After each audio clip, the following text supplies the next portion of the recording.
Only Ariff Jis will go on record. Sir, I am here to express my views Please. on behalf of CPIM party.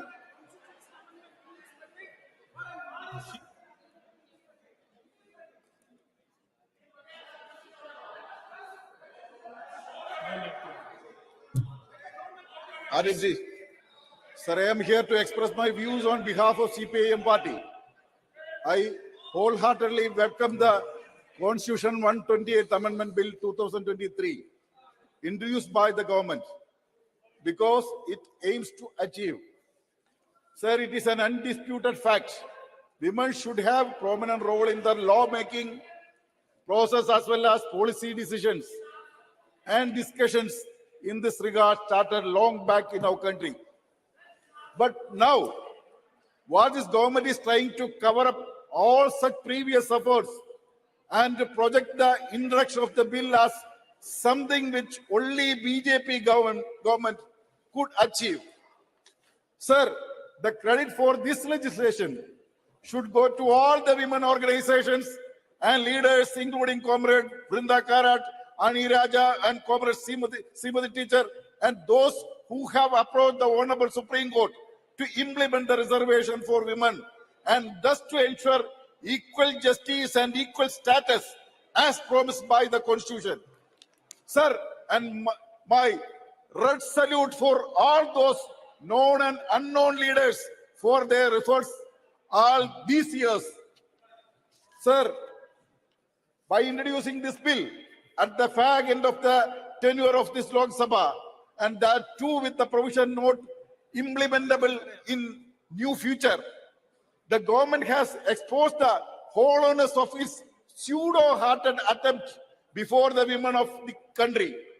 So, sir, the government kept all of us in the dark in respect of the list of business till the last moment in the blatant disregard of the rules of the procedure followed till date.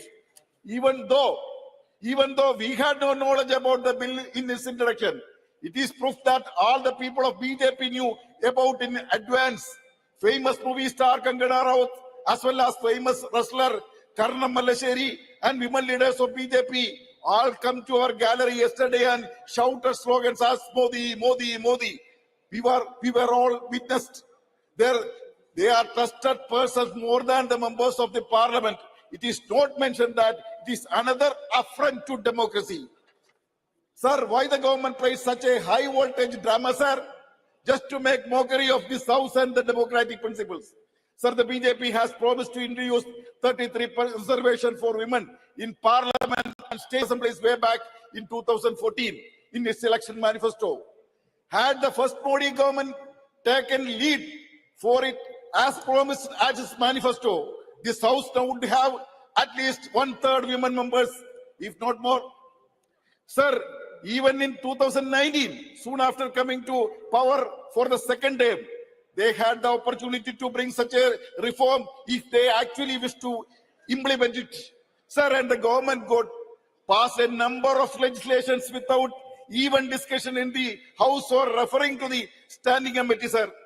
On all such occasions, the BJP as well as the government kept mum on women reservation and chose to introduce the bill after almost 4.5 years of its second tenure. Sir, it goes without saying that you are going to be cursed by the women just as you entered the new parliament building with your right foot on the very sacred Vinayaka Chaturthi day with the discussion of cheating women, because there will be no women reservation for many years.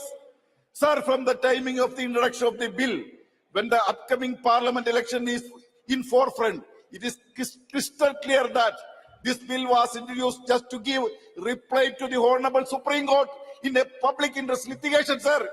I wish to quote what the Honorable Supreme Court asked the government on August 11th, almost a month back, during the hearing of the public interest litigation regarding the women reservation, sir. I quote the Honorable Supreme Court. You have no filed a reply. Why are you shying away? Why have you not filed a reply? So you want to implement it or not is too important an issue to be thrown on the back burner.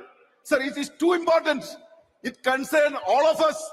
Sir, this is what Honorable Supreme Court asked the government, and this bill is last resort to answer those questions, sir. Sir, there is another instance in the Supreme Court recently expressed its displeasure to the government over its handling of the issue of women reservation LSC in Nagaland, sir. So Honorable Supreme Court asked, I quote, you take extreme stance against the another state governments who are not amenable to you, but your own government is violating the constitutional provisions and you do not want to say something. And this government had no answer, sir.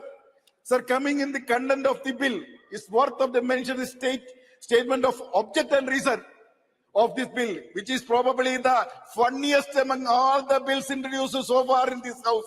Sir, right from the regime of Rajiv Gandhi and the other prime ministers and ministries, attempts were Please made conclude. to pass. Sir. Please conclude. Sir, 1 minute. Sir, bill in this house and even Rajya Sabha had passed in 2010. And this history should have been mentioned in the statement of objects and reason. Instead, what our law minister has included is mere jargon such as Amritagal, Vikasit Bharat, Nari Shakti, and slogans such as Sabka Saath, Sabka Vikas, Sabka Vishwas, Sabka Prayas, and put all forward by the Prime Minister. Sir, we have seen how this government has utilized to gain cheap popularity in including BJP's flag's color and lotus symbol in the logo of G20 and portraying success Chandrayaan 3 as a political victory of BJP. And moreover, is another example is lotus symbol printed on the uniforms of the parliament staff is also an example of how degrading propaganda you Thank you. will use. Please conclude. Sir, I'm concluding. Only 1 minute. Sir, I demand the government that the statement of objects and reason be removed from the political jargons and contain only facts and reasons and history of the legislation. Sir, I am standing the representative of the people of the state of Kerala, which implemented a reservation for women in Panchayat Raj institution way back in the 1990. In 1991, 32 years back, when Jilla Council were formed, in which I was also elected as a member of 30% of the seats were reserved for women. And 2008, we enhanced the reservation of women representatives in local self-government institutions to 50%, much above the constitution mandated. Yes, sir, only one word. Sir, only one word. Sir, I am proud to say that our state was the first state to give reservation for women in LST than any other state in the country. So the claim of the government that has taken the historic decision is nothing but a political gimmick to fool the women voters in the country. So therefore, I request on behalf of CPIM that without waiting for delimitation and census, this reservation bill for women should be implemented in the upcoming election of 2024. Okay, thank you. With these words, I conclude my speech, sir.